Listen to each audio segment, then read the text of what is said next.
To FTB Weekends. It is the 2nd of July, 2022. It is currently 1:15 p.m.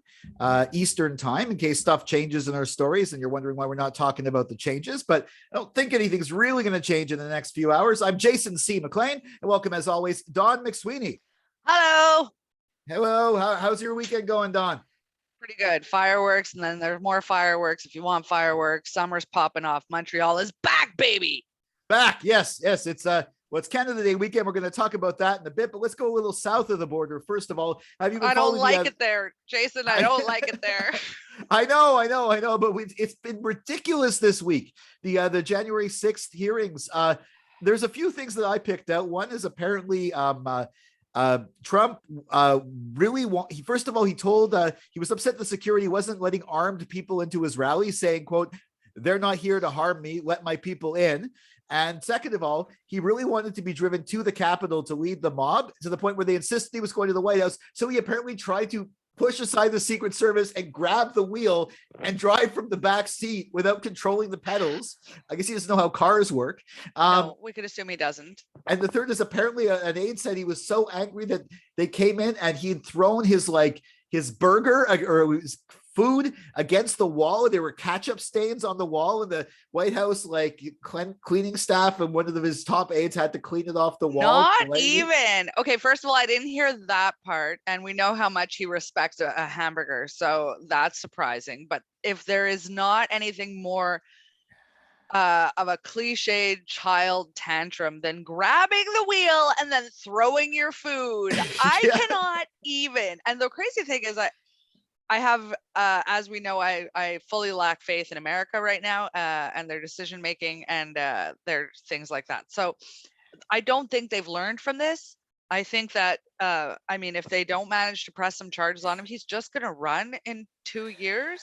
And if it's not him, they're just going to elect somebody else like him, because they didn't learn. The people who are convinced he did nothing wrong think that he was justified in grabbing the wheel and think that he, of course, should have thrown his burger. I don't even understand. I can't communicate. But the thing is, those people are, I believe, a minority of the population and cannot. Then how did he get it in the first place? Because in the first place, he had those people, but he also had the people who were upset with the establishment, didn't realize how much of a child he was, and basically people are still upset with the establishment, though.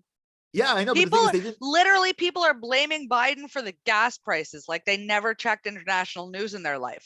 I want a wall.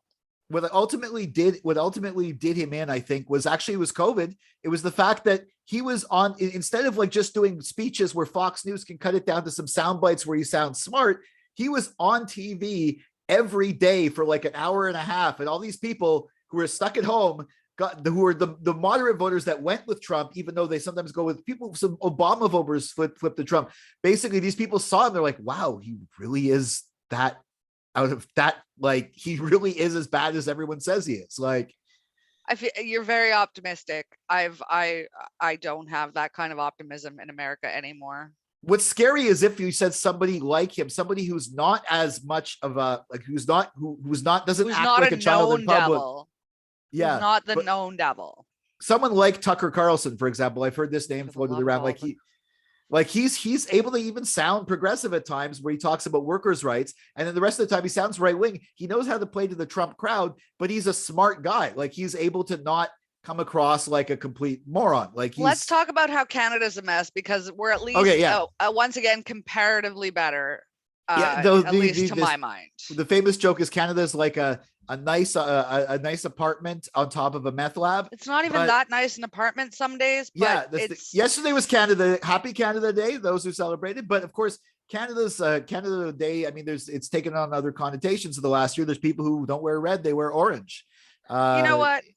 I have some cute orange outfits, so I'm not gonna lie, I did. But it was only partially. I don't know that I wasn't necessarily trying to make a political statement. Maybe I was, I don't know, but I don't believe in canceling Canada Day, but I do think that it is fair to acknowledge, and it's important to acknowledge, especially in Quebec, where we don't celebrate National Indigenous Peoples Day. It's another opportunity to acknowledge what Canada means and who the borders crossed and And and to remember that treaties are made between two independent nations. And so for everybody, there seems to be a misunderstanding whereby a lot of people seem to think that Canada is just handing out stuff to Indigenous people. And it's like, no, these were treaties that were signed between two independent nations. They are an independent groups of nations. We are independent nations, and we came to agreements. It's not like there's some sort of like, which are anyway. not being honored, which a lot of them are not honored, and a lot That's of the thing. territories And I think that there's unceded. Like, a miscommunication. I think there's a misunderstanding. It's not fully taught in school. I took an Indigenous people's course that you really online that really helped solidify for me and explain a lot of details that were missed.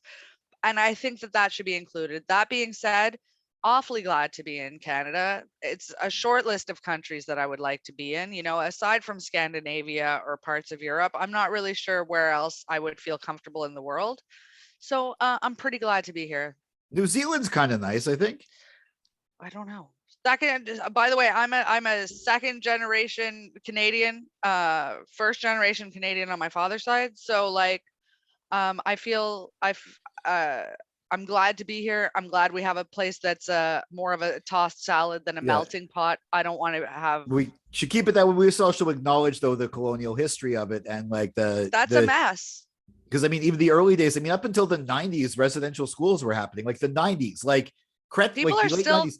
Chrétien was prime minister then. Like that's Legault is the only person who didn't sign on to this thing whereby like they're trying to nationally make it so that Native children and Indigenous children in the system are going to Indigenous families so that their teachings could be furthered. Their culture can actually be fostered instead of the perpetual colonization thing of trying to assimilate everybody. And of course, Legault was the only one who didn't really sign on to that because could he even be even more? Yeah, he does. He wants to assimilate. He wants to assimilate everyone into Quebec. I'm sure if the thing was like you cannot like Native children go to Indigenous schools, but only if the Indigenous families speak French or something. He might have signed on to that. By the way, I don't know if it's the Parti Québécois or somebody. I'm tired of Quebec, but somebody filed a complaint about the new Governor General who doesn't speak French or adequate French. And I would like everybody to kiss my ass. She's the first one to speak an Indigenous language. I'm sorry to be ignorant and to not know her name off the top of my head. I generally don't know our Governor General's names. But I mean, she speaks English and she speaks her native tongue. And for the French to come along and be like, also, she still has to speak this is so tone deaf in a culture where we're admitting that we're on unceded territory and trying to undo and reconcile and to move forward. And it's embarrassing. It's embarrassing. Yeah. Well, one thing that happened in Canada too, that you wanted to talk about, something with dogs. It's also weird because it's embarrassing. So this was brought to my attention by my daughter. Shout out. She loves dogs and both of her dogs are imports. So she does a lot of traveling and there's a lot of street dogs in Cuba and stuff like that. And they have, we think our no-kill shelters are impoverished or in trouble. And really, when you go to other countries, you see the extent of it. So now Canada, as of, I think, end of September, is going to be banning dog imports from 100 countries, which they're saying that they want to make sure that they don't import any dog rabies, which is apparently a different strain of rabies than what raccoons and stuff get. So really, we have 0 cases of dog rabies in Canada.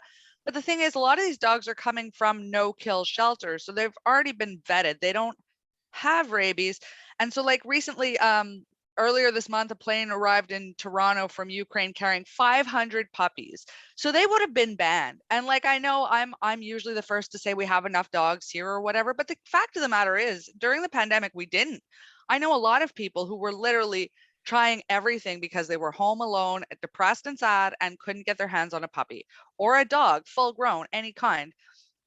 We import dogs Was the Ukrainian plane banned? No. But this is things that are going to be banned as of the fall. Okay. Including the fact that last year, hundreds of dogs saved from the dog meat industry in South Korea were flown here and adopted by loving families. So it seems like just such a weird thing. Animal rescue places are saying that they weren't consulted even in this decision before the decision dropped. So I don't understand who benefits. I don't understand where it was motivated from. And the only one, like, I know we're always like, think of the children, but literally this time we're just hurting puppies. I don't understand. Yeah. It's like, yeah, it's not Fix like it, you're, write a letter, straighten it out. It doesn't make good sense. there's probably, yeah, just don't have this law. Like, it seems like a silly law. Like, Who was asking for it? That's what I want to know. I'm a cat person myself, but I mean, there are dogs I've known that have been really great pooches, great dogs. I got. But if you went to Cuba and fell in love with a cat at a shelter there, like, I don't understand. You should be able to bring it home too. Yeah. And also it's banning the thing whereby they travel with like a foster parent on the plane. And because instead of putting dogs in cargo, you could fly with them, but they have to have like a person fly with them. And then suddenly it becomes a whole commercial thing. So they're using it, even though it's just a foster parent. Like, I don't understand who asked for this law. There's no motivation for it. I don't get it. Somebody please explain. Write in the comments below. Interact with us. Yeah. Right. And I guess on that note, if you like dogs or if you just like the videos, smash that like button. Hit subscribe to our YouTube channel if you're watching this on YouTube. If you're seeing this on Facebook, make sure you're following Forget the Box on Facebook. You can also follow Forget the Box on Twitter and on Instagram. And you can follow at McMoxie, Dawn McSweeney, Twitter and Instagram, at Jason C. McLean, Twitter, Instagram, me.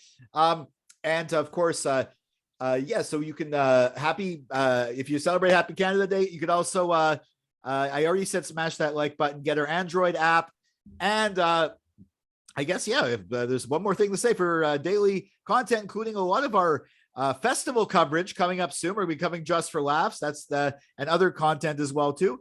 Make sure you check out forgetthebox.net, and we'll catch you next week for another FTB weekend.